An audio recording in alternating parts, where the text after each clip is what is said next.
Greetings, my name is Toby Hunter, and I'll be speaking today about economic inequality and social mobility in the United States, after 1980 in particular. It's an important topic because a disproportionate share of economic gains in the last 30 or so years have flowed to a small percentage of Americans. Substantial changes have to be made to ensure that the rewards of economic growth go to a broader share of the population.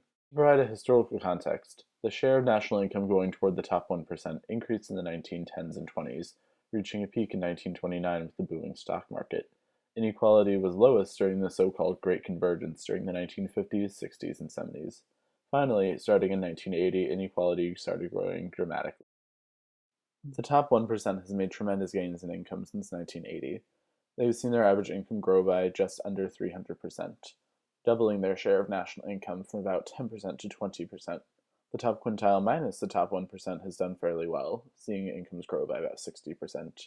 The bottom quintile, on the other hand, has seen barely any growth at all. This chart shows that income inequality is fractal. The higher up you go, the faster incomes have risen. Compared to the 1% as a whole, the top 0.1 and 0.01% have seen their income grow in leaps and bounds.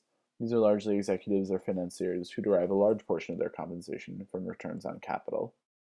The Great Gatsby curve shows that social mobility and economic inequality may not match up exactly, but they correlate fairly closely.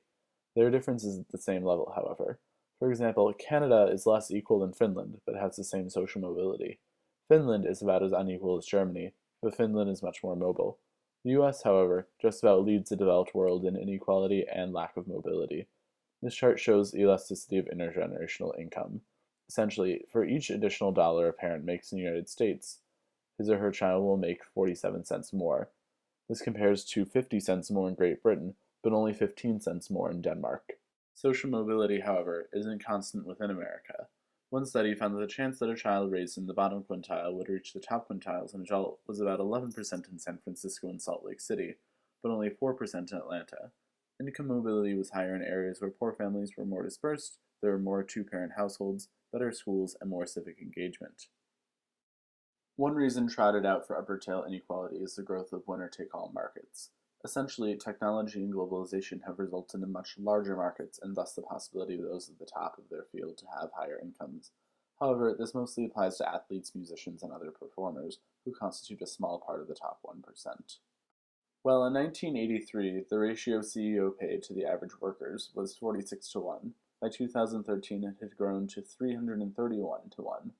Because it's difficult to quantify a CEO's contributions, they're paid largely according to what their peers make.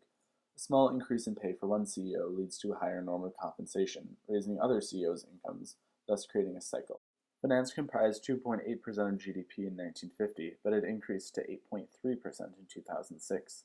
Though pay was once on par with the rest of the private sector, today finance workers make 70% more on average. Studies have shown that a large financial sector is a drag on economic growth and that financialization was a leading factor in the decrease of labor share of national income. Growth in median income has failed to keep up with productivity growth.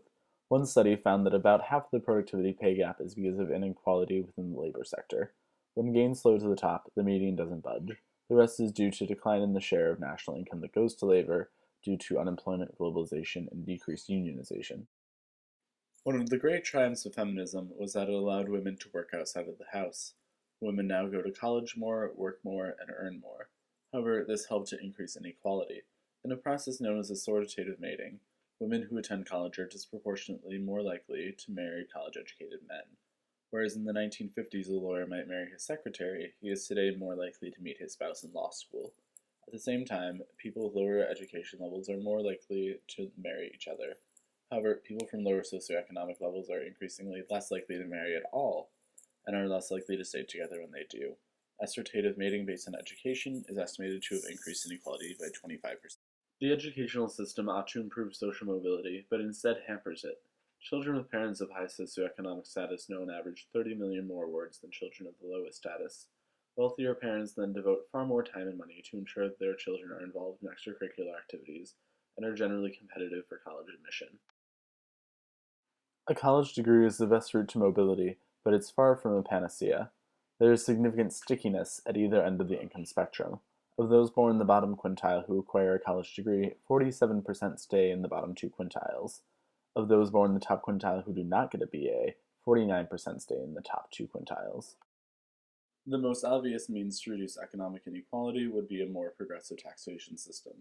In this system, income in higher brackets is taxed at a greater rate than income in lower brackets, due to the theory of diminishing marginal utility.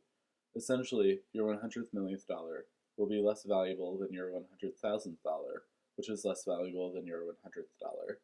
The corollary to this is a floor on income.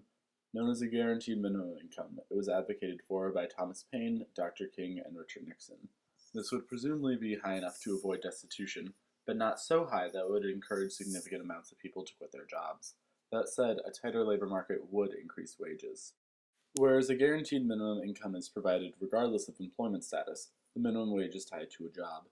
Minimum wage increases boost not only the income of those making minimum wage, but also people who previously made a bit more than minimum wage. Some believe that increasing the minimum wage would reduce employment, but empirical evidence is very mixed. Perhaps the most important thing we can do is to end educational inequality.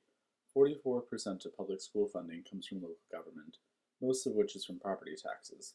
More affluent people live in areas with more valuable property and thus higher tax revenue. However, reducing inequality is more than a matter of funding. Greater socioeconomic integration could benefit all students. Poorer students will benefit from a greater concentration of middle-class parents who are better able to advocate for higher quality education. Their wealthier peers will be better able to work with people from different backgrounds. Through a combination of these policy changes, hopefully we can create an America where all are better able to succeed. Thank you.